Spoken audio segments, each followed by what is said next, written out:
삼손이 가사에 가서 거기서 한 기생을 보고 그에게로 들어갔더니 가사 사람들에게 삼손이 왔다고 알려지매 삼손이 왔다. 그들이 곧 그를 애워싸고 밤새도록 성문에 매복하고 밤새도록 조용히 하며 이르기를 새벽이 되거든 그를 죽이리라 하였더라. 삼손이 밤중까지 누워있다가 그 밤중에 일어나 성문짝들과 두 문설주와 문빗장을 빼어가지고 그것을 모두 어깨에 메고 헤브론 앞산 꼭대기로 가니라. 이후에 삼손이 소울의 골짜기에 들릴라라 이름하는 여인을 사랑하며 블레셋 사람의 방백들이 그 여인에게로 올라가서 그에게 이르되 삼손을 깨어서 무엇으로 말미암아 그 큰 힘이 생기는지, 그리고 우리가 어떻게 하면 능히 그를 결박하여 굴복하게 할 수 있을는지 알아보라. 그리하면 우리가 각각 은 1100개씩을 내게 주리라. 들릴라가 삼손에게 말하되 청하건대 당신의 큰 힘이 무엇으로 말미암아 생기며 어떻게 하면 능히 당신을 결박하여 굴복하게 할 수 있을는지 내게 말하라. 만일 마르지 아니한 새 활줄 7으로 나를 결박하면 내가 약해져서 다른 사람과 같으리라. 블레셋 사람의 방백들이 마르지 아니한 새 활줄 7을 여인에게로 가져오매 그가 그것으로 삼손을 결박하고 이미 사람을 방 안에 매복시켰으므로 삼손에게 말하되 삼손이여, 블레셋 사람들이 당신에게 들이닥쳤느니라. 삼손이 그 줄들을 끊기를 불탄 삼시를 끊음같이 하였고 그의 힘의 근원은 알아내지 못하니라. 들릴라가 삼손에게 이르되 보라, 당신이 나를 희롱하여 내게 거짓말을 하였도다. 청하건대 무엇으로 당신을 결박할 수 있을는지 이제는 내게 말하라. 만일 쓰지 아니한 새 밧줄들로 나를 결박하면 내가 약해져서 다른 사람과 같으리라. 들릴라가 새 밧줄들을 가져다가 그것들로 그를 결박하고 그에게 이르되 삼손이여, 블레셋 사람이 당신에게 들이닥쳤느니라. 삼손이 팔 위에 줄 끊기를 실을 끊음같이 하였고 그때에도 사람이 방 안에 매복하였더라. 들릴라가 삼손에게 이르되 당신이 이때까지 나를 희롱하여 내게 거짓말을 하였도다. 내가 무엇으로 당신을 결박할 수 있을는지 내게 말하라. 그대가 만일 나의 머리털 7가닥을 배틀의 날실에 섞어 짜면 되리라. 들릴라가 바디로 그 머리털을 단단히 짜고 그에게 이르되 삼손이여, 블레셋 사람들이 당신에게 들이닥쳤느니라. 하니 삼손이 잠을 깨어 배틀의 바디와 날씨를 다 빼냅니라. 들릴라가 삼손에게 이르되 당신의 마음이 내게 있지 아니하면서 당신이 어찌 나를 사랑한다 하느냐. 당신이 이로써 3번이나 나를 희롱하고 당신의 큰 힘이 무엇으로 말미암아 생기는지를 내게 말하지 아니하였도다. 하며 날마다 그 말로 그를 재촉하여 조르매 삼손의 마음이 번뇌하여 죽을 지경이라. 삼손이 진심을 드러내어 그에게 이르되 내 머리 위에는 삭도를 대지 아니하였나니 이는 내가 모태에서부터 하나님의 나실인이 되었음이라. 만일 내 머리가 밀리면 내 힘이 내게서 떠나고 나는 약해져서 다른 사람과 같으리라. 들릴라가 삼손이 진심을 다 알려주므로 사람을 보내어 블레셋 사람들의 방백들을 불러 이르되 삼손이 내게 진심을 알려주었으니 이제 한 번만 올라오라. 블레셋 방백들이 손에 은을 가지고 그 여인에게로 올라오니라. 들릴라가 삼손에게 자기 무릎을 베고 자게 하고 사람을 불러 그의 머리털 7가닥을 밀고 괴롭게 하여 본즉 그의 힘이 없어졌더라. 들릴라가 이르되 삼손이여, 블레셋 사람이 당신에게 들이닥쳤느니라. 삼손이 잠을 깨며 이르기를 내가 전과 같이 나가서 몸을 떨치리라 하였으나 여호와께서 이미 자기를 떠나신 줄을 깨닫지 못하였더라. 블레셋 사람들이 그를 붙잡아 그의 눈을 빼고 끌고 가사에 내려가 놋줄로 매고 그에게 옥에서 맷돌을 돌리게 하였더라. 그의 머리털이 밀린 후에 다시 자라기 시작하니라. 할렐루야. 우리 아침마다 새롭고 새로운 성실하신 주님의 사랑을 찬양합니다. 그리고 높으신 주님, 아름다운 주님 앞에 감사와 찬양과 영광의 큰 박수 올려드리겠습니다. 존귀하신 주님 감사합니다. 오늘 우리 가운데 새날을 열어주신 주님의 이름을 찬양합니다. 주님 예배를 통해 영광을 받아 주시옵소서. 네, 오늘 이 시간 하나님의 귀한 은혜와 섭리 가운데 우리 한 몸을 이룬 우리 포드의 성도들 한번 바라보시면서요. 네, 이 시간 영상으로 예배하는 우리 글로벌 포드 식구들과 모두 환우들을 향해서도 우리 한번 따뜻한 사랑과 격려의 축복의 박수를 서로에게 보내도록 하겠습니다. 주님의 놀라우신 은혜가 우리 모두에게 있게 되기를 주님의 이름으로 축원합니다. 할렐루야. 사랑하는 여러분, 성령 충만하십시오. 말씀 충만하십시오. 오늘 우리가 이 사랑 안에서 주님을 예배할 때 우리의 삶에 그 잃어버린 사명의 자리로 다시 돌아가는 그 영광을 취하는 은혜가 있을 줄로 믿습니다. 우리 옆 사람과 이렇게 한번 인사했으면 좋겠는데요. 당신에게 은혜의 갱신이 있을 것입니다. 이렇게 한번 축복하시겠어요? 당신에게 은혜의 갱신이 있을 것입니다. 아멘. 네, 여러분 오늘 이 말씀을 나누기 전에요. 제가 잠시 드리고자 하는 것은 여러분 오늘 설교가 평소보다 아주 조금 더 길 예정입니다. 근데 이게 제 문제가 아니라 삼손이 너무 인생을 할 말이 많게 살아가지고요. 이 사사들 중에서도 가장 기록이 많은 인물입니다. 그래서 오늘 2주 만에 이걸 다 바라본다는 게 쉽지 않은데요. 네, 근데 어떤 목사님은 이렇게 하나님께서 사랑하는 자에게 잠을 주신다고 자더라도 여기 와서 자라고 그렇게 스윗하게 말씀하시는 분이 있지만 여러분 저는 전혀 그런 타입이 아닙니다. 제가 지난 설교 때 말씀드렸지만 저는 약간 멱살을 잡는 스타일이기 때문에 자, 여러분 이 점 참고하셔서 오늘 예배 앞에 여러분의 태도를 결정하는 은혜가 있게 되기를 축복합니다. 네. 여러분 오늘 우리는 2주 전에 함께 살펴본 삼손의 사명과 그 삶에 관한 말씀에 이어서 그의 인생 후반기에 두드러진 특징에 대해 살펴보고자 합니다. 삼손의 생애 후반은 매우 비참한 과정을 그리고 있어요. 자, 우리 함께 1절 말씀을 읽어보도록 하겠습니다. 시작. 삼손이 가사에 가서 거기서 한 기생을 보고 그에게로 들어갔더니 여러분 삼손은 가사로 내려갑니다. 자, 가사는 이 블레셋의 수도로 오늘날도 이 팔레스타인 분쟁 지역의 핵심이 되는 가자 지구를 의미합니다. 가사는 블레셋의 가장 강력한 도성이고 블레셋의 문화와 상업의 중심지였어요. 그러니까 이 삼손이 블레셋의 가장 남쪽에 위치한 이 가사에 이르렀다는 것은요, 블레셋의 적진을 통과해 이 심장부까지 관통해서 내려갔다는 의미입니다. 자, 여러분 지금 그는 이곳에 어디에 머물렀습니까? 그는 가사의 한 기생의 집에 머뭅니다. 그러니까 이스라엘의 사사가 이 기생의 집에 머문다는 것은 사실 굉장히 꺼림칙한 일이기는 하죠. 하지만 저는 그가 처음 기생의 집에 머물던 지금 이 시도가 전적으로 타락한 의도였다는 생각을 하지는 않습니다. 그러니까 고대 사회에서 이 민심의 동향을 살피고 정보를 얻으려면 여러분 어디로 가죠? 자맹한 어사들이 주로 어디에 가서 이 가부좌를 틀고 앉아서 여러분 이 귀를 쫑긋 세우고 있나요? 바로 주막에 가서 앉아 있어요. 이스라엘의 정탐꾼들도요, 여리고를 정탐할 때 어디로 갔습니까? 기생 라합의 집에 들어갑니다. 그러니까 주막에 머물면서 여리고성의 동향을 파악하려고 시도했던 것이죠. 그러니까 기생들 사이에서 거침없이 나눠지는 취중 진단과 도성의 생활상 같은 것에 귀를 기울입니다.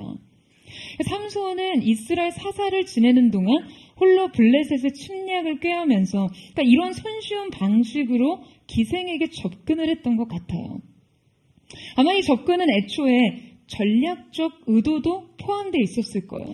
그러니까 그가 초기에도 블레셋 여인과의 그 결혼을 꾀하면서 블레셋에 대한 접근을 시도했던 것처럼요.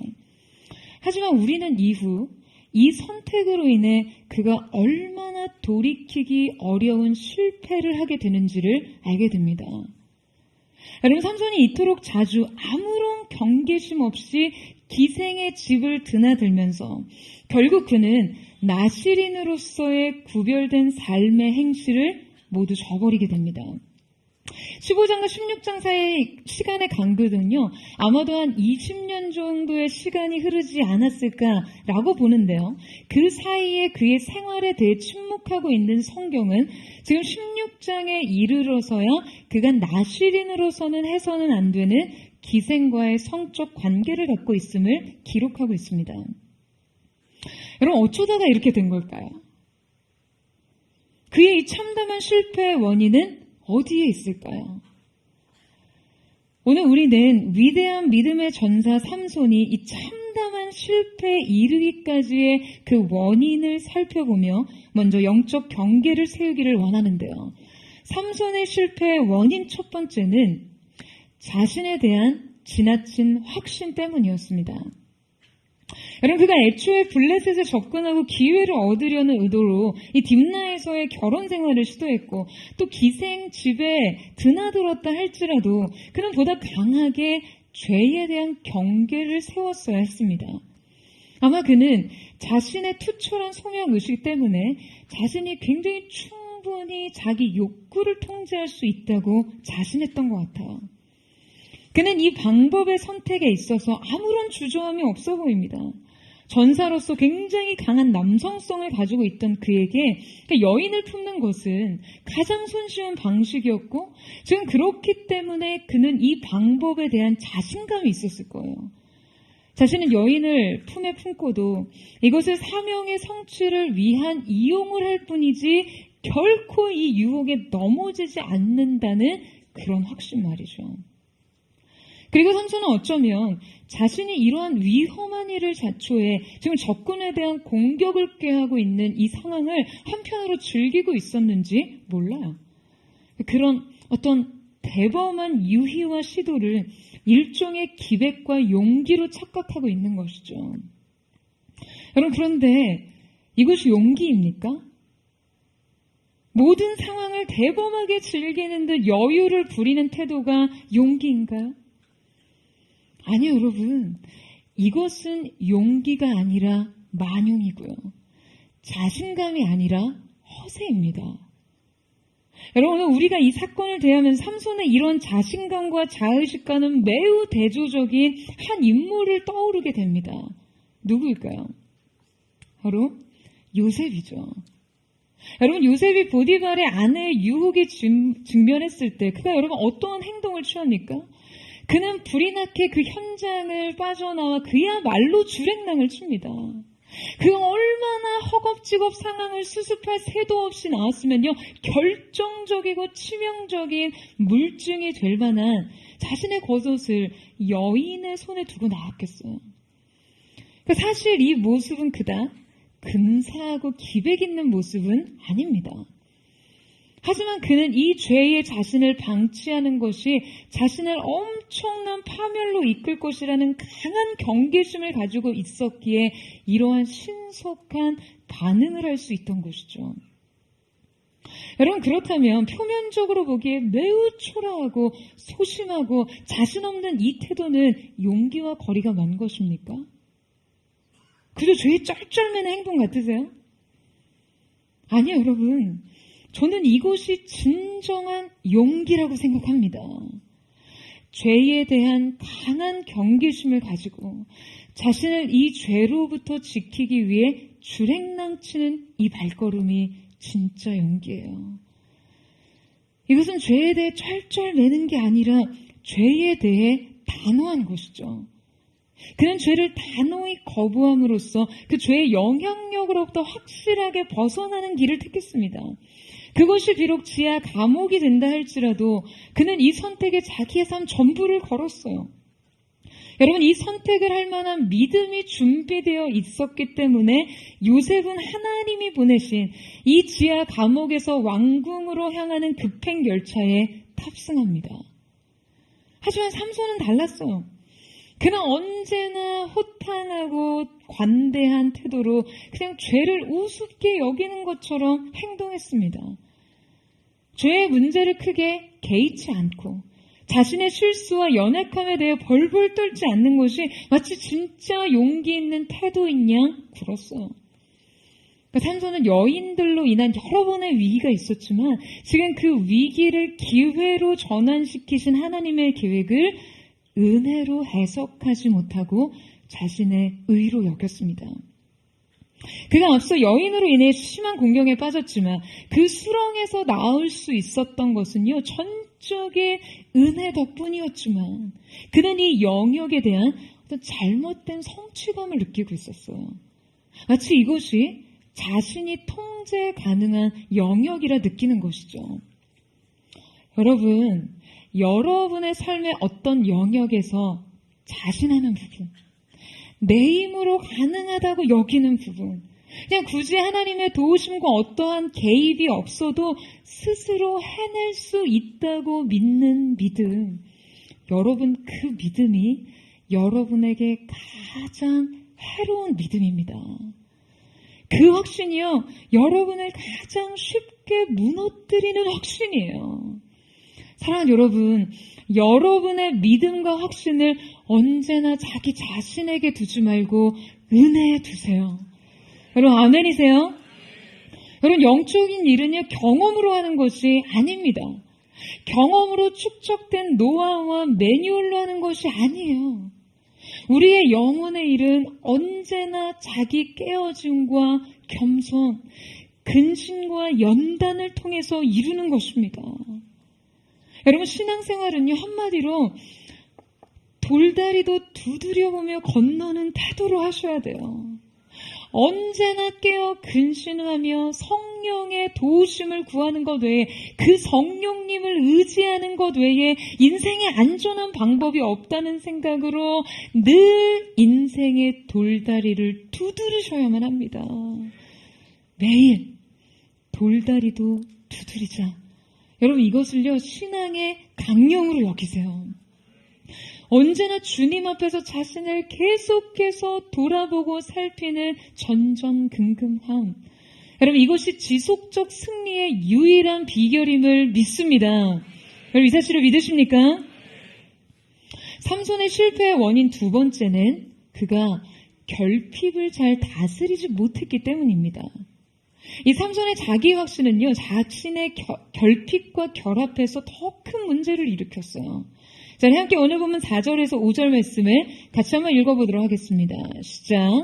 이후에 삼손이 소래 골짜기에 들릴라라 이름하는 여인을 사랑하며 블레셋 사람의 방백들이 그 여인에게로 올라가서 그에게 이르되 삼손을 깨어서 무엇으로 말미암아 그 큰 힘이 생기는지 그리고 우리가 어떻게 하면 능히 그를 결박하여 굴복하게 할 수 있는지를 알아보라. 그리하면 우리가 각각 은 1,100개씩을 내게 주리라 하니. 여러분 삼손이 끝내 들릴라라고 하는 여인에게 사랑에 빠집니다. 그러니까 앞서서도 언급했듯이 이방 여인과의 접촉이요 그 하나님을 위한 그 사명을 이루기 위한 전략적 방편이었다 해도 사실 더 깊은 동기를 들춰보자면요 삼손은 지금 자신의 욕정도 채우고 하나님의 일을 행할 수 있는 길을 택했다라고 볼 수 있어요. 그는 사명을 위한 사역과 쾌락을 동시에 만족시키려는 방편을 택합니다. 그 깊은 동기 가운데 하나가 그의 인생 가운데 있었던 좌절감, 결핍이었다는 것이죠. 여러분 사실상 이 나시린으로서의 그의 운명은요 삼손 스스로 선택한 삶은 아니었어요. 대부분의 나시린은 하나님 앞에서 일정 기간 자신의 삶을 구별하고 헌신하여 드리는 서원을 합니다. 그리고 그 서원의 기간이 끝나면 평범한 자신의 삶으로 돌아갔어요. 그러나 삼손은 자기 태어나기도 전에 자신의 뜻과는 상관없이 그 하나님의 특별한 성별하심으로 그냥 그의 평생이 나시린으로 바쳐진 사람이었어요. 그는 날 때부터 자신이 선택하지 않은 금욕적인 삶을 요구받아야 했습니다. 그러니까 여러분 생각해 보세요. 인간적으로 보통의 사람이 누리는 그 평범한 삶의 낙이 삼손에게 얼마나 목말랐을까요? 남들이 당연하게 누리는 인생의 즐거움이요 삼손에게는 허락되지 않았어요. 그가 사명자로서 하나님이 주신 소명에 강하게 헌신되어 있기는 했지만 한편으로 자연스러운 인간적인 욕구의 불만들이 그의 정서에 큰 구멍을 만들었을 것입니다. 그래서 그는 이 결핍을 사명과 묘하게 결합시켜요. 이 결핍을 채우는 것과 사명을 이루는 것의 경계를 묘하게 흐리는 거죠. 그 사명을 위한 것이라고 하면서 계속해서 그는 여인들을 이용합니다.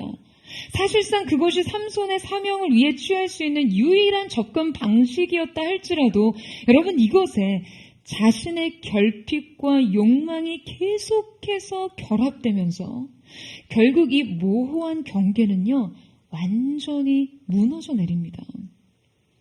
결국 그가 이 결핍을 영적으로 잘 다스리지 못하고 자기의 감정을 내어주는데 지금 문제는 그가 사랑한 상대는 그를 그냥 이용해서 그저 은금을 취하기 바빴다는 거예요.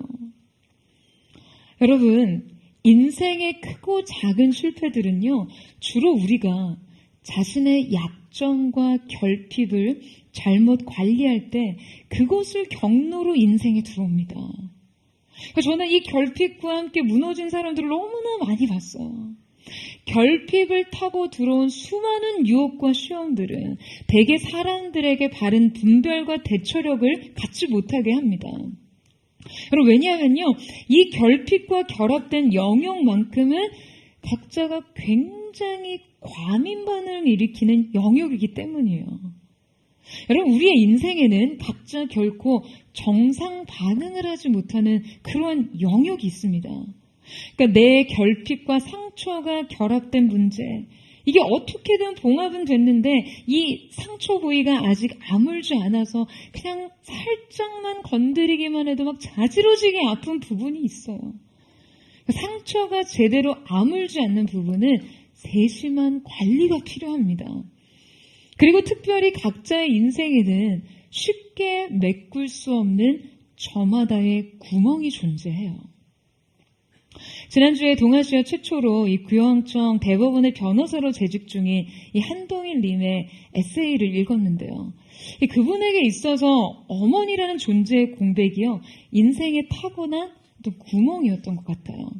그러니까 어머니 없는 유년 시절을 보내고 그 결핍을 떠안은 채로 성인이 이제 다 됐는데, 그러니까 아직까지도 엄마를 부르고 달려가는 어린 아이들의 모습을 볼 때마다 자신에게는 꿈 같은 이 장면을 마치 이렇게 환영처럼 바라보게 된다는 거예요.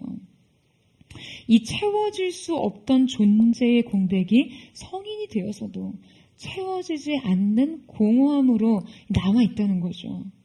오랜 세월 이 부재와 공백에 견딜 수 없는 아픔을 느끼며 살아왔지만 이 빈 부분은 여전히 계속해서 빈 부분으로 남아있을 수밖에 없다고 말합니다.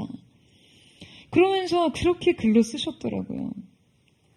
없는 것은 그냥 없는 것입니다. 여러분, 우리의 인생에도요, 없는 것이 있습니다. 날 때부터 없던 것일 수도 있고요. 살다가 잃어버린 것도 있습니다. 문제는 이 부재와 공백을 다른 어떤 것으로도 채울 수가 없었다는 거예요. 우리에게도 없는 것은 그냥 없는 것입니다. 그런데 여러분, 저는 예수님께서 이 땅에 오셔서 공생의 첫 번째 사역으로 선택하셨던 이 가나의 혼인잔치를 묵상할 때마다 우리에게 여전히 없을 수밖에 없는 것들에 대해서 다시 생각하게 됩니다. 12개의 텅 빈 항아리 말이에요. 여러분, 우리의 인생에는요, 이렇게 텅 빈 항아리가 방치되어 있었죠. 인생의 가장 큰 환희로 넘쳐야 할 잔치집에서도 여러분, 이 항아리는 채워지지 못한 채 그냥 덩그러니 남겨져 있었습니다. 그런데 여러분, 그것을 누가 채우세요? 누가 채우십니까? 주님이 채우십니다. 여러분, 무엇으로요? 새 포도주로요. 놀랍게도 이 포도주는 이전 것과는 비교할 수 없는 최상품의 포도주였어요. 사랑하는 여러분, 이것이 우리의 인생의 결핍을 대하는 유일한 방법입니다. 없는 것은 그냥 없습니다. 텅 비어 있어요. 그런데 그 텅 빈 것을 가득 채우시는 분이 우리의 인생에 유일하게 존재하시는 것이죠. 바로 예수 그리스도. 여러분, 주님께서 우리의 결핍을 다루셔야 합니다. 주님이 우리의 인생에 없는 것을 채우셔야 해요. 여러분, 이 사실을 믿으세요? 여러분, 삼손은 자신이 여인을 이용해 사명을 성취하려던 앞던 시도들에 있어서 자신의 분명한 결핍과 약점에 대해서 파악했어야만 합니다. 그런데 그러지 못했어요. 그는 자신에 대한 잘못된 어떤 자신감에 취한 채로 자신의 결핍을 바르게 다스리지 못했습니다. 이 잘못된 확신과 결핍은 상대에 대한 잘못된 판단을 하게 해요. 바로 삼손의 실패의 원인 세 번째, 타인에 대한 무지와 잘못된 태도 때문입니다. 여러분, 삼손의 일생은요, 모든 사건마다 여인들이 끼어 있어요. 이 태도에는 상대에 대한 지금 삼손이 여인을 대하는 이 태도를 보게 되면 이 태도에는 굉장히 묘한 경멸과 어떤 무시를 포함하고 있습니다. 그는 여인에 대한 엄청난 결핍과 좌절을 느끼면서 굉장히 아이러니하게도 여인을 유희와 쾌락과 이용의 대상으로만 보았어요. 자, 우리 함께 보면 6절에서 7절 말씀을 같이 한번 읽어보도록 하겠습니다. 시작.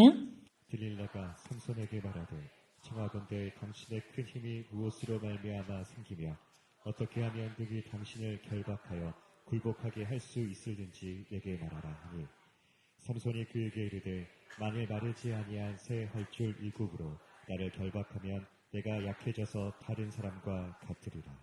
자, 여러분, 이 들릴라는 블레셋 방백들의 제안에 따라 이 삼손을 위험에 빠뜨릴 계략을 펼치죠. 그의 힘의 근원이 어디로부터 나오는지에 대해 묻고 있어요. 그리고 사실 이 질문은 삼손에게는 굉장한 위기감과 긴장감을 느끼게 하는 질문입니다.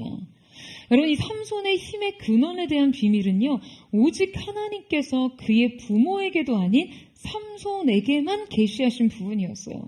그런데 이 엄숙하고 중대한 사명의 핵심에 관해서 여인이 질문을 해올 때조차 그에게는 진지함이 결여되어 있습니다. 그냥 늘 그래왔듯이 그저 장난스러워. 앞선 결혼식 날 수수께끼도 그랬죠. 그 위험천만한 수수께끼의 제안은요, 자신의 처가 전체를 큰 위험과 혼란에 빠뜨렸습니다. 그러니까 그가 들릴라의 시험을 대하는 태도 역시 그저 장난스러운 거짓말 놀이로 계속 반복되고 있어요. 그는 마치 이 모든 것을 하나의 무해한 놀이와 즐거움으로 대하는 것 같아요. 그에게 여인들은 그저 자기의 사랑이나 발구하는 가엾고 연약한 존재라는 인식 속에 아무런 경계심 없이 들릴라의 위험한 게임을 수용해주고 있습니다. 여러분, 그가 여인을 이토록 진지함 없이 무시하던 태도는요, 단지 삼손의 기질과 성향의 문제라고 할 수 없어요. 이것은 삼손의 신앙과 인격의 굉장히 큰 결함이고 끝내 실패의 원인이 됩니다. 물론 이 실패의 원인은 보다 더 결정적인 관계의 문제에 달려 있었지만 여러분, 중요한 것은 그가 여인에 대한 존중과 진지함을 가지고 있었다면 당연히 이 시험에 대해 경계를 세울 수 있었을 것이다 라는 점이에요. 그런데 정작 우리는 영적으로 큰 실패와 침체에 빠지는 이유가 우리가 타인을 대하는 태도에 달려있다는 생각을 잘하지 못합니다. 이게 우리의 영적 생활에 굉장히 큰 오류예요. 어떤 목사님께서 그런 말씀을 하셨어요. 인생에서 혼자 할 수 없는 단 2가지의 일이 존재한다고요. 그 첫 번째는 결혼 생활이고요. 2번째가 신앙 생활입니다. 그러니까 여러분, 하나의 짝을 이루어야만 가능한 것이 결혼이듯이 이 신앙생활도 결코 혼자 할 수 없는 것이죠. 그래서 이 신앙에 있어서 우리가 타인을 대하는 태도가 굉장히 중요한 신앙의 척도가 되는 것이에요. 타인을 대하는 태도가 성숙하지 않은 사람들을 여러분 결코 성숙한 신앙이라고 부를 수 없습니다. 타인에 대한 성숙한 관점과 이 태도가 준비되지 않은 사람들은요, 그 사람이 권위 있는 자리, 영향력 있는 자리에 설 때 가장 위험해집니다. 사람들은 자신이 타인을 대하는 태도, 혹은 누군가를 판단하고 규정하는 그 자신의 해석과 관점, 그리고 그들에 대한 경솔한 언행이 생각보다 놀랍게도 자신을 추락시키는 원인이 된다는 것을 잘 모른다는 거예요. 여러분, 삼손은요, 여인에 대해 매우 무지했어요. 자신은 믿었지만 상대는 얕봤어요. 문제는 그가 사랑에 빠진 들릴라는요, 그가 그렇게 우습게 볼 대상이 아니었다는 거죠. 그녀는 매우 간특하고 사악한 면을 가진 사람이었어요. 그녀는 삼손의 허점을 정확하게 가격할 수 있는 매우 간교하고 끈질긴 여자였습니다. 반면에 삼손은 자신이 이 게임을 그저 즐기고 있다고 자신하면서 정작 들릴라의 사랑의 덫에 걸려듭니다. 들릴라의 꾀임은 삼손만의 신령하고 비밀스러운 핵심까지 파고들어요. 하지만 정작 삼손은 이 의도를 전혀 눈치채지 못합니다. 그는요, 교활한 들릴라의 의도를 파악하기에 너무 단순했고 그녀의 심리적 덫을 피하기에 너무나 무딘 사람이었어요. 여러분, 많은 사람들이요, 선한 것과 순진한 것을 잘 구별하지 못합니다. 순진해서 분별 없고 어리석고 엉뚱한 행동을 하는 것이 마치 선함의 표본인 양 생각해요. 여러분, 성경은요, 우리에게 뱀같이 지혜롭고 비둘기같이 순결하라고 말했습니다. 그러니까 상대의 전략과 의도를 제대로 파악하지 못해서 그냥 순진하게 속아 넘어가 큰 손실을 초래하는 것이 선한 대응이라고 생각하시면 안 된다는 거예요. 선한 대응이 아니고 순진한 대응이죠. 여러분, 순진함은요, 결코 영적 미덕이 될 수 없습니다. 여러분, 절대 순진함에 빠지지 마세요. 여러분, 아멘이세요? 뱀처럼 지혜롭고 비둘기처럼 순결하십시오. 여러분, 삼손의 이 실패는요, 그가 들릴라와의 관계에서 보인 이 서툴고 어리석은 태도도 원인이 됐지만 보다 근본적으로 삼손은 인생에서 가장 결정적인 관계, 가장 중요한 관계에서 이미 엇나가 있었습니다. 바로 삼손의 실패의 원인 네 번째는 하나님과의 관계의 무감각함 때문입니다. 여러분, 사실상 이 실패의 원인이 가장 근본적인 원인이라고 할 수 있어요. 가장 중요한 원인이죠. 하나님과의 관계의 무감각함은 지금 이 사사시대 전체, 이스라엘 이 민족 전체의 가장 근본적인 문제였습니다. 영적인 무감각에 빠진 삼손이 드릴라에게 자신의 힘의 비밀을 발설해요. 우리 함께 18절에서 20절 말씀을 같이 한번 읽겠습니다. 시작. 들릴라가 삼손에게 자기 무릎을 베고 자게 하고 사람을 불러 그의 머리터 7가닥을 밀고 괴롭게 하여 본즉 그의 힘이 없어졌더라. 들릴라가 이르되 삼손이여 블레셋 사람이 당신에게 들이닥쳤느니라 하니 삼손이 잠을 깨며 이르기를 내가 전과 같이 나가서 몸을 떨치리라 하였으나 여호와께서 이미 자기를 떠나신 줄을 깨닫지 못하였더라. 자, 여러분, 성경 기자는 16장의 삼손의 행위를 묘사하면서 두 번씩이나 그가 어떠한 상태에 처하게 됐는지를 구체적으로 기술하는데요.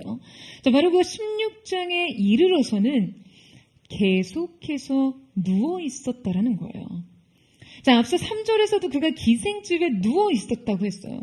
그리고 지금은 급기야 들릴라의 무릎을 베고 누워 있습니다. 그가 사랑하는 여인의 무릎에 누워 달콤한 잠에 빠져 있었지만 정작 드릴라의 무릎은 삼손에게 있어서 마치 참수가 치러지는 현장과 같았어요. 소름 끼치게도 지금 그가 여인의 무릎 위에서 깊은 잠에 빠져 있는 동안 들릴라는 삼손의 머리카락을 베어버립니다. 더 소름 끼치게도 여러분, 그녀의 존재는요, 이후 등장조차 하지 않아요. 그러니까 거액의 상금을 취한 이후에 삼손을 떠난 것이죠. 그러니까 삼손에게는 미련조차, 연민과 동정조차, 일말의 동정조차 없었어요. 이 사랑의 엄청난 간극이 너무나 비극적이죠. 여러분, 이것이 위장된 사랑의 본질입니다. 제발 속지 말고 사세요. 그럼 아멘이세요? 근데 문제는 여전히 삼손이 이 문제를 파악하지 못했다는 거예요. 그는 여호와께서 이미 자신에게서 임재를 거두셨다는 것을 깨닫지 못했습니다. 그가 근본적으로 영적으로 잠에 빠져 있었기 때문이었어요. 삼손이 드릴라의 무릎을 베고 누웠던 것은요, 심각한 영적인 무감각을 시사합니다.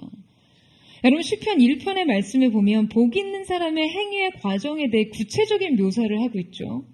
복 있는 사람은 악인들의 꾀를 따르지 아니하고 죄인들의 길에 서지 아니하며 오만한 자의 자리에 앉지 않는다고 하셨어요. 이것은 세 가지 주체와 세 가지 동사로 삼중 평행 대꾸를 이루는데요. 자, 이때 세 가지 동사는 점진적으로 보다 고정적이고 정착하는 행위로 진행하고 있죠. 처음에 따라가다, 서다, 결국 앉게 됩니다. 여러분, 그런데 삼손은 급기야 누웠습니다. 그러니까 삼손의 죄와 무감각의 상태가 이미 너무나 깊어져 있었다는 것은요, 그가 들릴라의 무릎을 베고 누웠던 이 행위에서 모두 설명돼요. 그는 여인들과 함께 누웠어요. 죄와 누웠습니다. 죄를 따르고 서고 앉는 것이 부족해서 누워버렸어요. 누워서 급기야 깊은 잠에 빠집니다. 영적인 코마 상태죠. 그는 자신의 참수대에서 영적인 혼수 상태에 빠져 있었어요. 여러분, 우리도 영적인 혼수 상태에 빠지면 우리도 눕지 말아야 할 곳에 눕습니다. 우리가 위장한 원수의 무릎에 눕지 않으려면 여러분, 앞서 그곳에 앉지 말아야 하고요. 서지 말아야 하고요. 쫓지 말아야 합니다. 여러분, 아멘이세요? 그런데 더 앞서 그를 쫓기 이전에 여러분, 무엇을 하지 말아야 될까요? 여러분, 그곳을 보지 말아야 합니다. 오늘 본문 1절에 보면요, 삼손이 가사에 가서 거기서 한 기생을 보고 라고 기록되어 있어요. 원문에 다양한 더 많은 의미들이 포함되어 있지만 삼손이 보았다고 했어요. 마치 에덴 동산에서 여자가 그 나무를 본즉, 이 최초의 행위는 보암직도 하고 먹음직도 하고 지혜롭게 할 만큼 탐스럽기도 하다는 판단과 욕망의 진전을 일으켰듯이요. 여러분, 이 최초의 행위를 차단하셔야 돼요. 여러분, 우리가 자꾸 보면요, 따르게 되어 있습니다. 이스라엘의 근본적인 죄악은 지금 그들이 이방 신상들에게 매료되어 있었다는 점이었어요. 우리가 마음을 빼앗겨서는 안 되는 대상을 자꾸 바라보고 시선을 둘 때 우리는 그들에게 매료당하게 되어 있습니다. 여러분, 보는 것은요, 반드시 욕망하는 것으로 진전되게 되어 있어요. 그래서 주님을 바라보십시오 라고 선포하는 거예요. 그 주님을 바라보면 우리는 그분을 갈망하게 됩니다. 우리가 그분을 갈망하며 주님을 따르게 되어 있어요. 여러분, 이 죄악의 최초의 행위를 차단하셔야, 이 최초의 행위를 주님께 고정하셔야 실패의 나락으로 떨어지지 않는 거예요. 그런데 이 행위를 눕는 것까지 진전시킨 삼손의 말로는요, 너무나 비참했습니다. 영적 혼수 상태에 빠져있는 영적 거인은 그렇게 여인의 무릎에 누워 깊은 잠에 빠진 사이 그냥 머리가 팍팍 밀리고 두 눈은 뽑혔고 노줄로 결박당합니다. 여러분, 그런데 우리가 그 참담한 실패의 원인을 분석해 봤지만 실패의 원인과 동시에 회복의 원인을 깨달아야 해요. 하나님이 주시는 그 은혜의 기회 말이죠. 여러분, 성경이 지금 그의 뼈아픈 실패를 깊이 다루는 이유는요, 이 실패 속에는 하나님의 포기하지 않는 사랑과 회복의 역사를 발견하기 때문입니다. 여러분, 아멘이세요? 기회, 그 회복의 원인 첫 번째는 은혜의 역전 때문이었습니다. 우리 함께 21절에서 22절 말씀을 같이 한번 읽어보도록 하겠습니다. 시작. 블레셋 사람들이 그를 붙잡아 그의 눈을 빼고 들고 가사에 데려가 노줄로 매고 그에게 옥에서 맷돌을 돌리게 하였더라. 그의 머리털이 밀린 후에 다시 자라기 시작하니라. 자, 여러분, 이스라엘의 최고의 전사는 그 머리가 팍팍 밀린 채로 두 눈이 뽑힌 채로 다시 가사로 갑니다. 여러분, 이 수치와 비극을 어떻게 설명할 수 있겠어요? 그럼 가사가 어떤 곳이죠? 지금 앞서 그가 가사의 성문 문짝과 물설주와 문빗장을 뽑아 어깨에 메고 헤브론 산지에 가져갔다고 했어요. 그러니까 전사의 위용과 위대한 업적을 여실히 보여주던 이 원수의 성문에 그가 다시 들어갑니다. 그런데 이제는 머리가 팍팍 밀리고 두 눈이 뽑힌 채로 결박당한 채 질질 끌려 들어가요.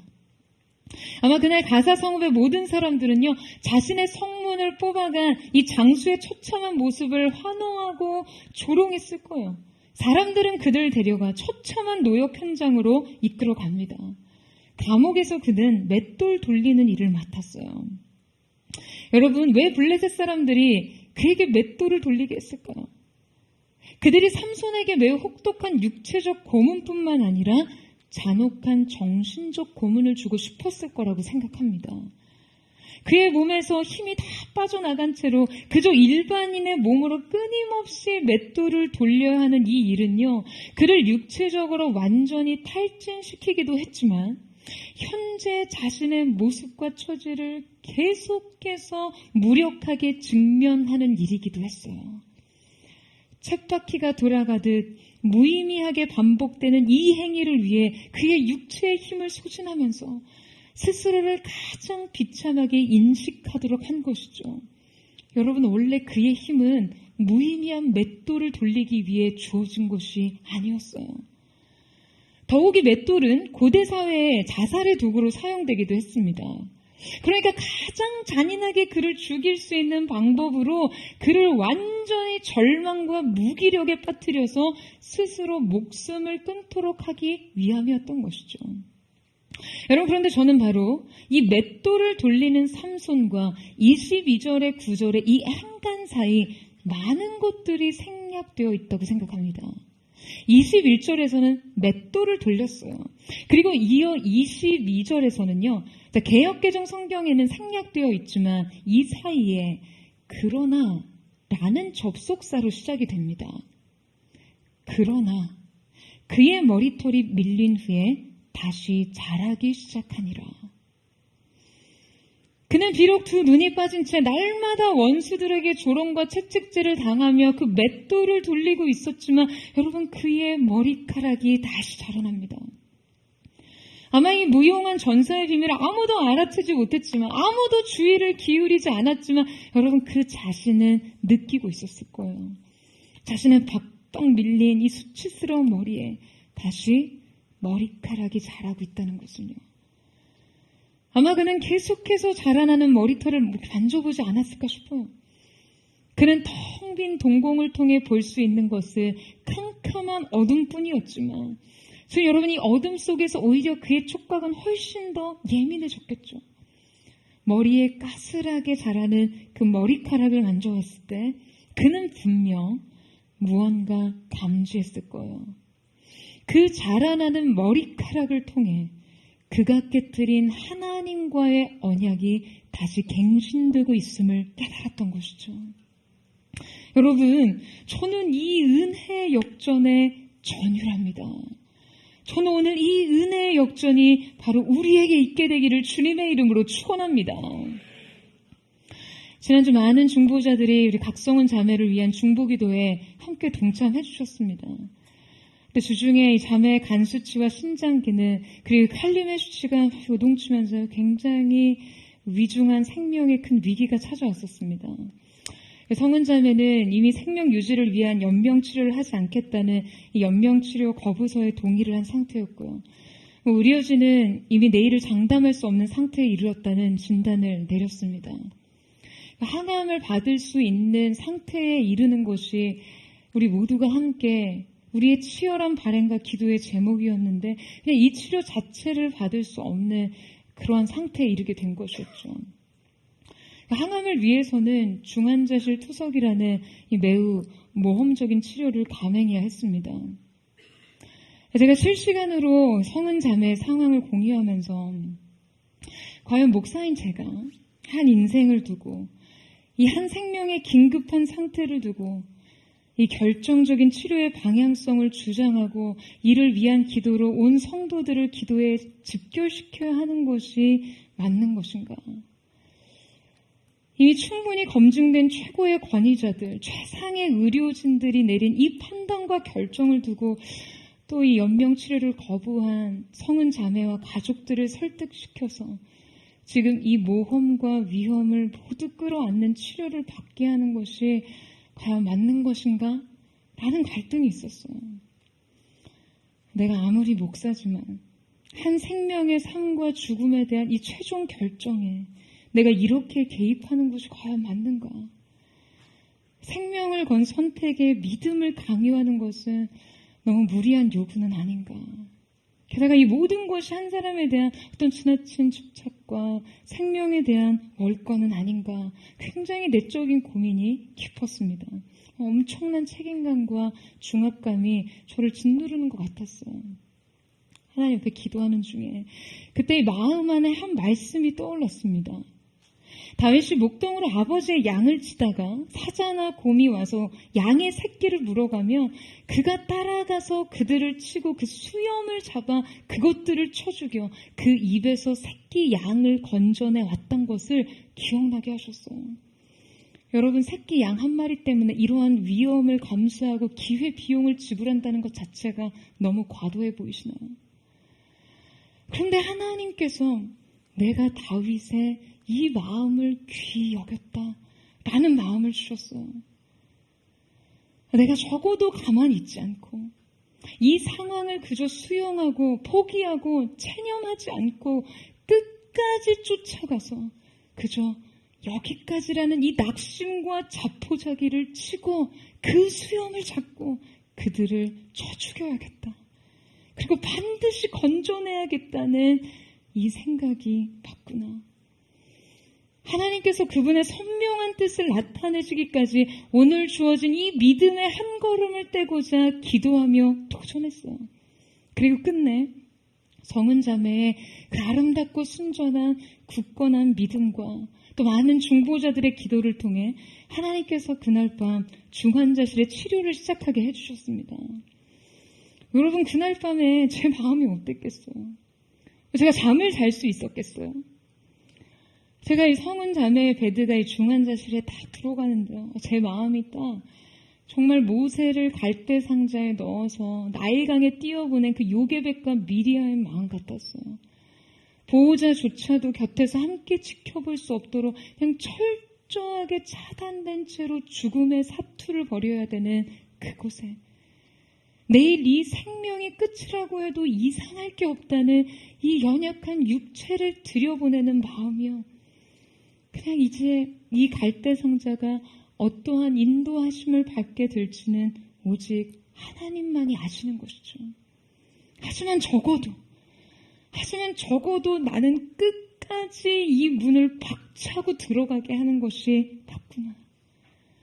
이 강물을, 이 갈대 상자를 띄우는 것이 맞구나. 그것이 나에게 요구된 믿음이구나. 제가 그 밤에요, 정말 밤새 그리고 그 다음 날까지 이 찬양을 선포하고 계속해서 들었어요.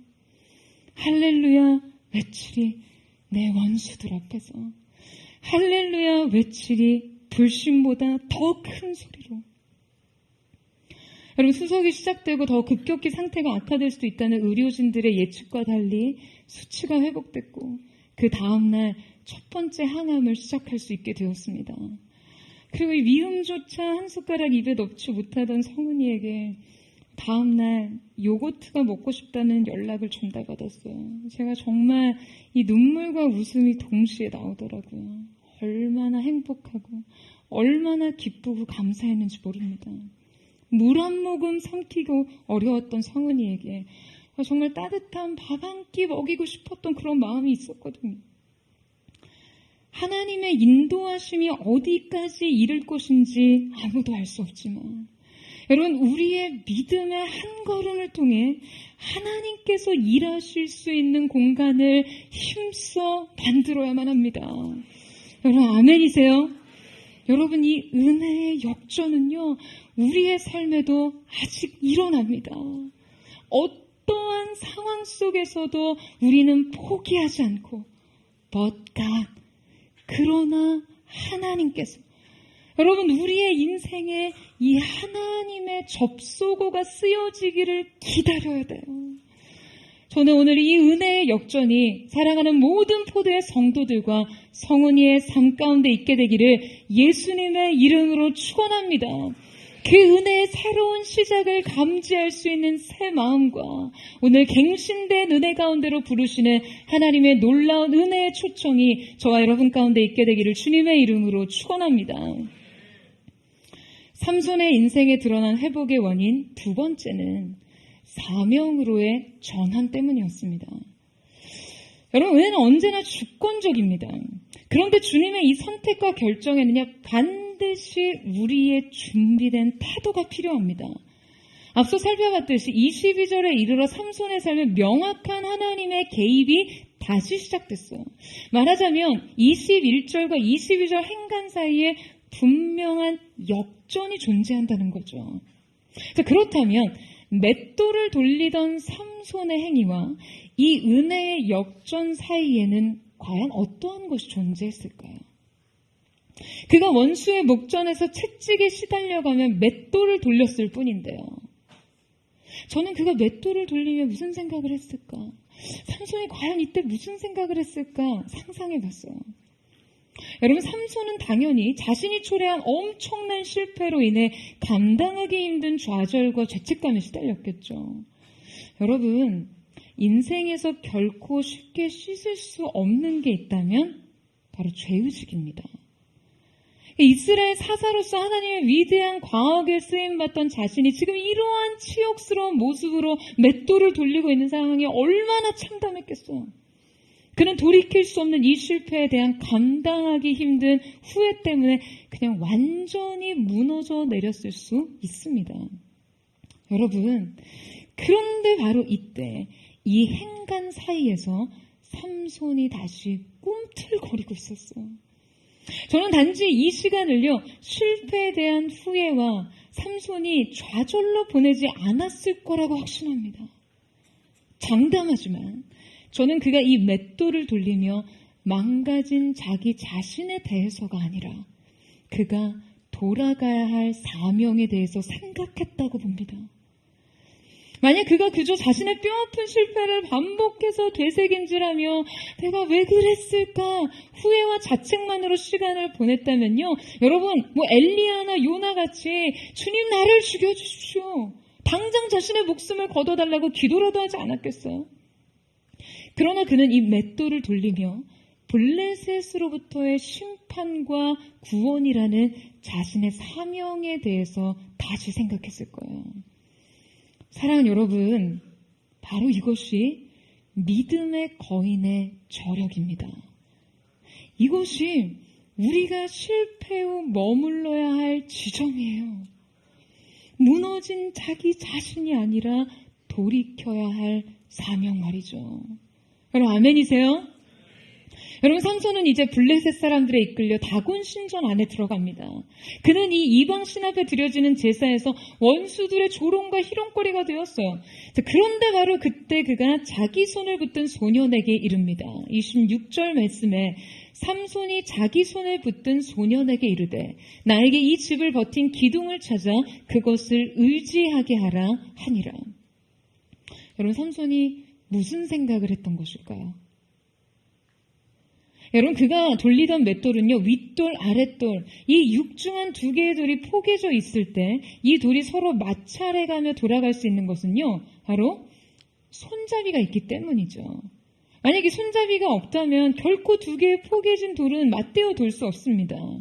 하지만 이 손잡이를 돌리며 이 돌들이 서로 힘을 가할 수 있는 것이죠. 이 손잡이를 어처구니라고 하죠. 여러분이 어처구니 하나로 인해 육중한 두 돌을 움직이게 했듯이 그는 두 개의 기둥을 움직여 이 거대한 신전을 무너뜨릴 생각을 하고 있었어요. 그는 그 비참한 자리, 그 무거운 맷돌을 갈면서 계속해서 자기 사명의 자리로 돌아가고 있었던 것이에요.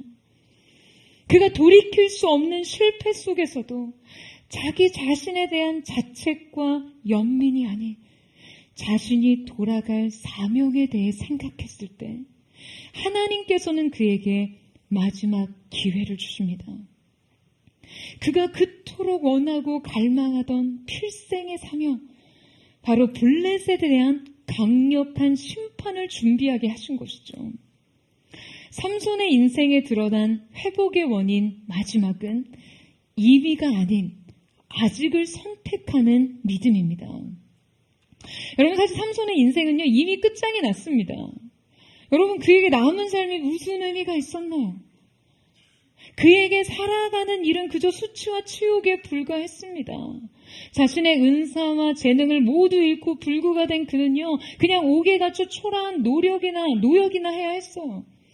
하지만 그는 분명 자신의 인생에 이미 일어난 일에 집중하지 않고 아직 일어나지 않은 것을 붙잡았습니다. 여러분, 그것이 그가 선택한 믿음의 최선이었어요. 여러분, 이 시대에도 많은 성도들이요, 이미 일어난 일도 인해 믿음을 포기합니다. 이미 벌어진 일, 이미 발병된 질병, 이미 망가진 인생, 이 수많은 임의로 인해 여러분, 우리는 믿음을 포기합니다. 여러분, 이것이 믿음일까요? 여러분, 인생엔 정말 이미 일어난 일뿐입니까? 정말 아직 남은 것은 없습니까? 여러분, 믿음의 시선이란 바로 이미에서 아직을 찾는 일입니다. 믿음의 선택이란 바로 이 이미가 아닌 아직을 붙잡는 것이에요. 여러분, 아멘이세요? 삼손은 바로 이때 그의 삶에 아직 남아있는 것을 선택했습니다. 그가 비록 원수의 목전에서 온갖 조롱과 비웃음 속에 불구의 몸으로 재주나 부리고 있었지만 말이에요, 이 비참한 상황 속에서도 그가 이 아직을 붙잡으려 하자 하나님께서 그를 두 기둥 사이에 세우셨어. 여러분, 저는 이것이 바로 하나님께서 그를 히브리서 11장 믿음의 선연들 속에 포함시키신 이유라고 생각합니다. 그가 기도합니다. 우리 함께 28절에 30절 말씀을 함께 읽겠습니다. 시작. 삼손이 여호와께 부르짖어 이르되 주 여호와여 구하옵나니 나를 생각하옵소서.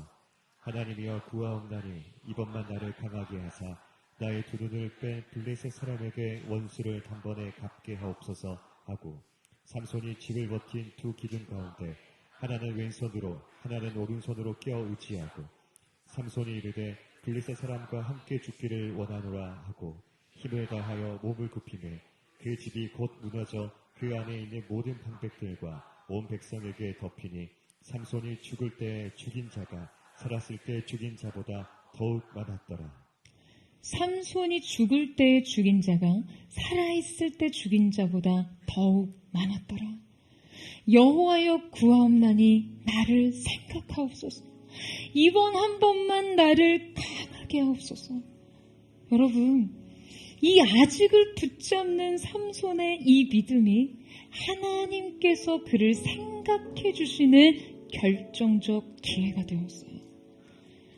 여러분, 우리가 믿음으로 이미 일어난 일에 집중하지 않고 아직 일어나지 않은 것을 믿음으로 붙잡을 때 하나님께서 우리를 생각하십니다.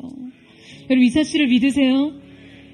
우리가 평생에 쌓은 최선과 성실의 결과보다 하나님께서 우리의 인생을 한 번 기억해 주시고 생각하실 때 이루시는 일이 더 크고 더 위대합니다. 여러분, 성경에는요, 이 하나님의 생각이 만들어낸 은혜의 역사들을 수없이 기록하고 있어요. 하나님께서 아브라함을 생각하사 롯에게 은혜를 베푸시고, 한나를 생각하사 아이 사무엘을 주셨어요. 또 히스기야를 생각하사 그의 인생의 날수를 15년이나 더하게 하셨습니다. 사랑하는 여러분, 이 아직 일어나지 않는 일을 붙잡는 믿음으로 오늘 하나님께서 여러분을 생각해 주시기를 구하세요. 여러분, 아멘이세요? 이 믿음이 여러분에게 있으십니까? 여호와여 구하옵나니 주님 나를 생각하여 주옵소서. 이번만 나를 강하게 하여 주옵소서. 여러분, 바로 그때 이 여전히 남은 것들을 향한 믿음의 선택을 통해 바로 그때 지금까지 부어진 모든 은혜보다 크신 하나님의 역사가 여러분의 삶 가운데 나타날 줄로 믿습니다. 저는 이 놀라운 이 은혜의 역전이 저와 여러분의 삶, 사랑하는 포도의 모든 성도들 가운데 있게 되기를 주님의 이름으로 축원합니다. 이제 우리 함께 찬양하며 기도하며 나아갔으면 좋겠습니다. 오늘 이 시간 우리의 인생 속에 이미도 일어난 수많은 일들 앞에서 주님, 우리가 자책하고 절망하고 낙심하기보다 여전히 우리 가운데 남겨진 것, 아침마다 새롭고 새로운 성실하신 주님의 사랑으로 말미암아 우리는 진멸되지 않을 것이라 말했던 예레미야의 노래와 같이, 오늘 이 삼손의 믿음과 같이 여전히 우리 가운데 계속되고 있는 그 하나님의 은혜를 붙잡으며 아직 남은 일을 붙잡는 믿음으로 주 앞에 나아가기를 원합니다. 오늘 주님 하늘의 문을 여셔서 사랑하는 포도의 성도들에게 그 믿음을 허락하셔서 여호와께서 우리를 생각하심으로 우리의 평생을 다한 성실과 최선의 그 어떤 결과보다도 더 크고 놀라운 하나님의 은혜의 역사, 그 은혜의 반전이 펼쳐지게 하여 주시옵소서. 우리 그만 고백하며 우리 주님 앞에 나아가기를 원합니다. 실패 거듭한 다시 넘어져도 주 자비와 은혜로 날 안아주시네. 변함없는 주님의 빛 비추시네. 영원하신 주 영광 온 땅 가득해. 내 맘과 영혼 모두 드리리. 성령의 불로 태우소서. 주님의 의로 날 감싸소서. 주를 더 사랑하도록 영원히 주님의 빛 비추시네. 영원하신 주 영광 온 땅 가득해. 내 맘의 소망은 주님을 찬양해. 중심이 주를 찬양.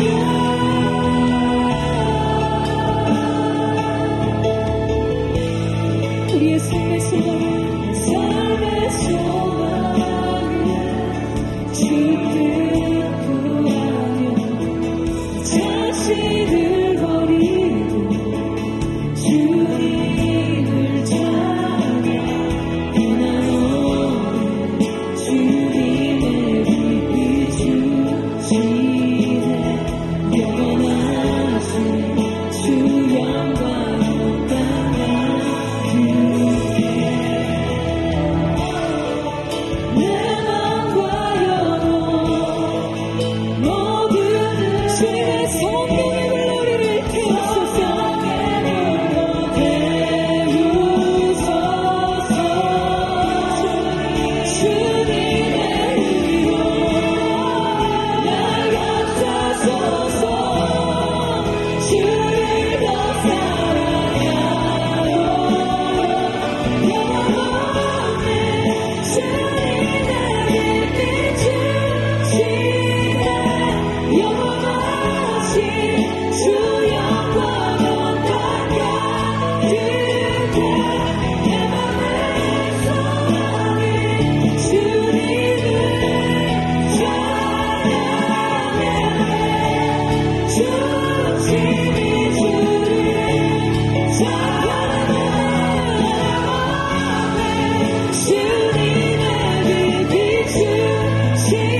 중심이 주를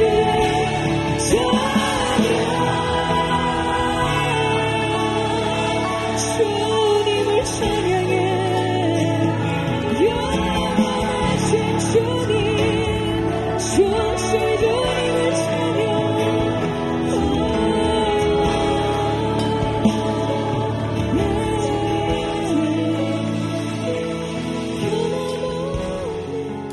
주님 앞에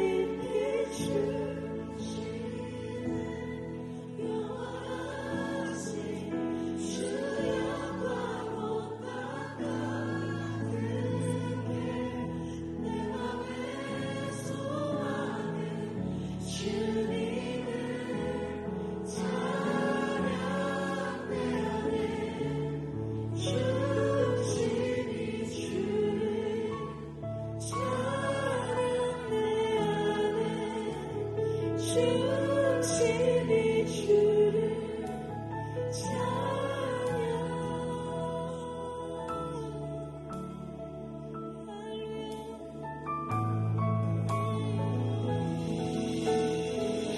사랑하는 주님, 오늘 이 시간 주님 우리의 중심을 다시 깨워주십시오. 원수의 무릎을 베고 영혼의 잠을 자고 있던 우리의 영혼을 주님 깨어 일으켜 주십시오. 사명과 소명의 자리에서 이탈했던 우리의 삶의 연약함을 주님 용서하여 주시옵소서. 주님 우리의 마음속에 얼마나 우리의 인생의 결핍에 대한 우리의 부족에 대한 평범한 사람들이 누리는 일상의 낙을 추구하며 그렇게 원수의 무릎에 머리를 베고 눕질 않았습니까? 나의 부족을 채우기 위해 미련한 시도들을 세상의 가치와 허영과 세상의 것으로 주님 우리의 공허한 인생을 채우고자 노력했다. 그로 인해 깊은 잠에 빠졌던 우리의 존재를 주님 앞에 회개하며 나아갑니다. 주님 이 시간 우리의 의가 아닌 주님의 은혜로 우리를 불러주십시오. 오직 은혜로만 열어주시는 주님의 문 앞에 다시 서게 하여 주시옵소서. 잠자던 내 영혼아 깨어 일어날지어다. 주님 죄인의 길을 따르고 오만한 자 위에 앉고 높이를 반복했던 내 영혼이 이 시간 주님을 향해 깨어진 마음으로 다시 일어서기를 원합니다. 오직 주님의 은혜의 사랑에 기대어 그 놀라운 십자가의 사랑으로 주 성소를 향해 담대히 나아갑니다. 주여 우리를 회복하여 주시옵소서. 우리의 존재를 깨워 주시옵소서. 우리 전심으로 주님 앞에 우리의 마음을 치며 회개하는 심령으로 주의 한번 붙잡고 기도하겠습니다. 사랑하는 주님, 내 안에 너무나 많은 이유들이 있었습니다. 내 인생 공허함과 내 인생 허무함과 외로워 인생의 덧없음 내 인생의 고통과 결핍을 채우기 위해 주님 우리가 얼마나 많은 사명과 부르심의 자리에서 벗어났습니까? 얼마나 대적의 무릎을 베고 누워 영혼의 잠에 빠졌습니까? 주님 오늘 이 시간 우리를 용서하여 주옵소서. 우리의 영혼을 깨어 일으켜 주시지요. 다시금 주님의 소명과 사명의 자리로 우리가 다시금 일어나 달려갈 수 있도록 주님 우리를 깨워 주시옵소서. 성령이 오셔서 주님 우리의 영적인 지갑을 열어주시고 중심의 영혼을 회복시켜주시고 주님을 느끼는 주님을 닮아가는 믿음의 시선을 잃어버리지 않게 하여 주시옵소서. 오늘 이 믿음의 숨을 주님을 무정함으로 주님을 닮아가며 주님의 길을 따르기를 원하오니 주여 역사하여 주옵소서. 주님의 은혜로 우리를 이끌어 주시옵소서.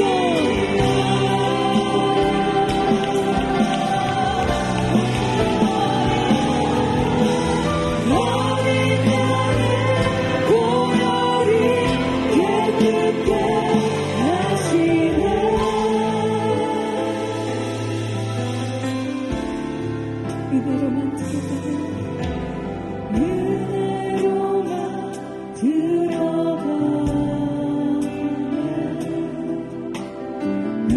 은혜로만 성가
사랑하는 여러분, 여러분의 인생에 허락되지 않은 그 결핍이 무엇이든, 상처가 무엇이든, 한계가 무엇이든 그것을 바라보는 여러분의 시선을 거두는 은혜가 있기를 축복합니다.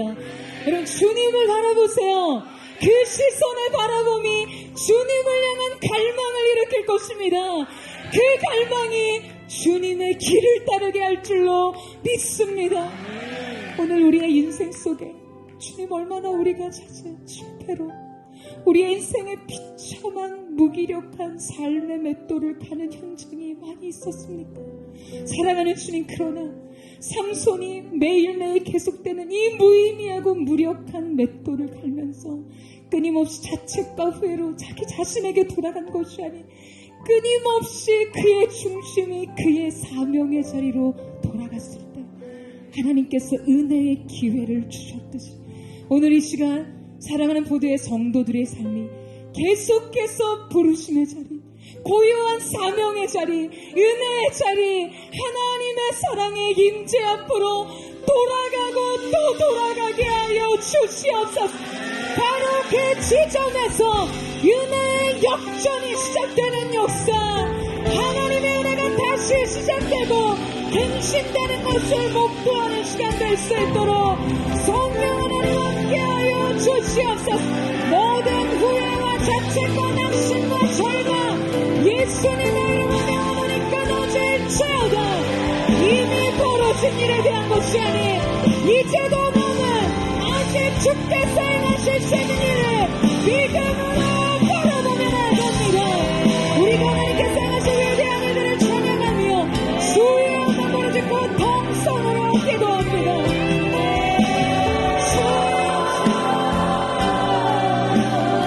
거룩하신 아버지 하나님, 오늘 이 시간 우리가 우리 인생의 슬픔과 우리 인생의 무의미하고 무력한 그 모든 낙심과 실수의 연장 속에 우리가 계속해서 비참한 물건을 이 맷돌을 갈고 또 돌아오는 그 자리에 우리 자기 자신을 주님이 우리 인생을 부르신 그 사명의 자리로 돌아가게 하여 주십시오. 그 사명의 자리로 돌아가게 하여 주십시오. 회복의 자리를 향해 나아가게 하여 주시옵소서. 하나님의 사랑으로 인생의 슬픔을 걸어주시고 하나님의 더 신령한 중심의 자리로부터 새로운 은혜가 갱신되게 하여 주시옵소서. 슬픔과 역경을 주여서 나를 도와주시니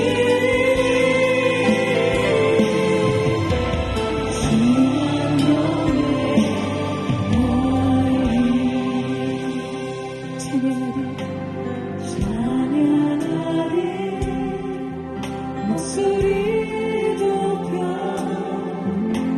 찬양하리. 내 마음 확정되네. 찬양하리. 모든 사랑 속 주만 경배. 다시 한번 믿음으로 고백합니다. 내 영혼 주님을 찬양하리라. 찬양하리. 목소리 높여 찬양하리.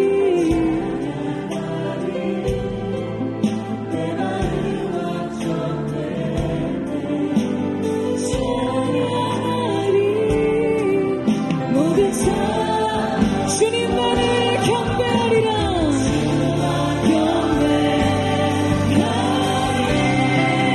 폭풍이 날 향해 몰려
일에 대한 자책과 후회의 눈물로 눈물 짓는 분 계십니까?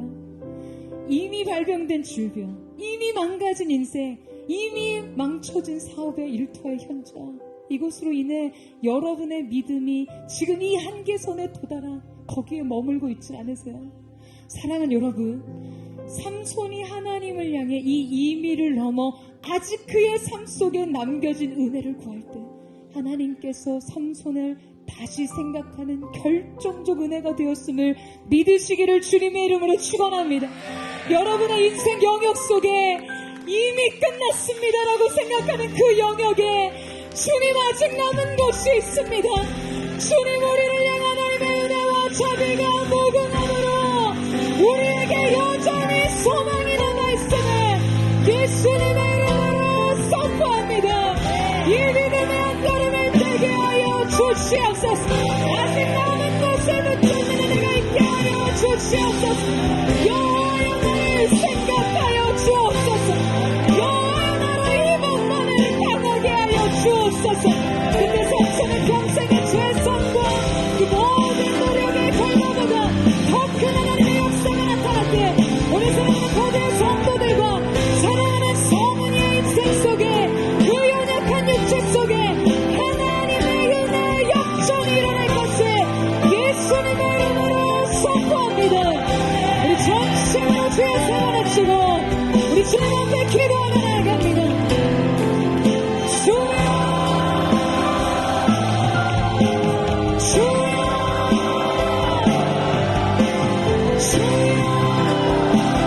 주님, 그 무엇도 하나님의 은혜와 하나님의 주권적인 긍휼과 그 사랑이 그 어떤 우리의 삶을 결정할 수 있는 것은 없습니다. 주님이 끝이라고 하시기 전까지 이미 일어난 것이라고 말할 수 없음을 주옵하고 고백합니다. 하나님의 사랑을 이루어 최선을 선택하게 하시고 여호와의 생각하여 주시옵소서. 주의 나로 강하게 하여 주옵소서. 이 삼손의 믿음이 주 앞에 드려지게 하여 주옵소서. 그로 인해 주께서 우리 가운데 우리의 지난 평생을 삶 속에 내려오시는 것보다 더 큰 은혜의 역사를 주님이 이루시는 것을 모두가 목도하게 하여 주옵소서. 주여 우리를 일으키소. 우리 나라 풍산위에 거들게 하여 주시오. 나를 우리 사슴과 함께 하소. 나 높은 곳에 내리게 해주고 찬양합니다. 주 나를 요산 위에 세우네. 거친 나라 위롭게 하시네. 주 나를 제할 때 안아주네. 하신 능력 내게 부어주시네. 영원 지치고 피곤한 근심과 걱정, 인생의 낙심과 절망이 우리를 짓네요. 이 시간 우리는 믿음의 눈을 들어 주님 바라봅니다. 오늘 우리 곁에 찾아오실 주님의 사랑에 의해 다시 시작되는 그대를 바라보며 다시 한번 믿음으로 주님 바라보며 고백합니다. 내 영혼 지치고 피곤한 걱정 내 마음 부를 때나 천천히 주님을 기다리고 주님의 곁에 오실 때까지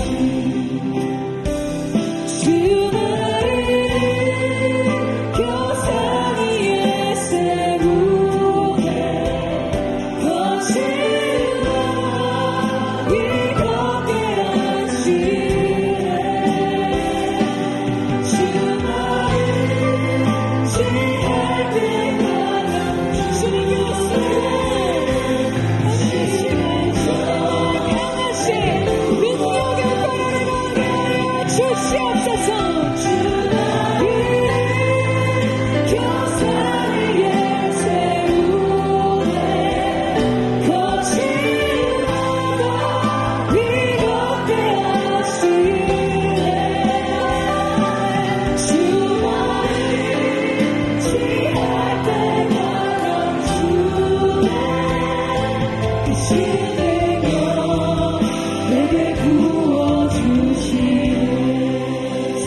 주님, 오늘 이 시간 상황의 환경의 모든 것으로부터, 내 자신의 절망적 자책과 후회의 모든 상황으로부터 눈을 들어 주님 바라보는 자에게 주님 눈에 그 은혜를 발견하는 특권을 누리게 하여 주십시오. 주님 눈 속에 페이버를 발견하게 하여 주시옵소서. 그 하나님의 총회적 특권의 사랑이, 그 은혜가 주님 바라보는 모든 자에서 아직 남은 것을 붙잡는 믿음의 사람들의 인생 속에 부어지게 하여 주시옵소서. 오늘의 믿음의 한 걸음이 산을 옮기는 믿음이 될 것을 예수님의 이름으로 선포합니다.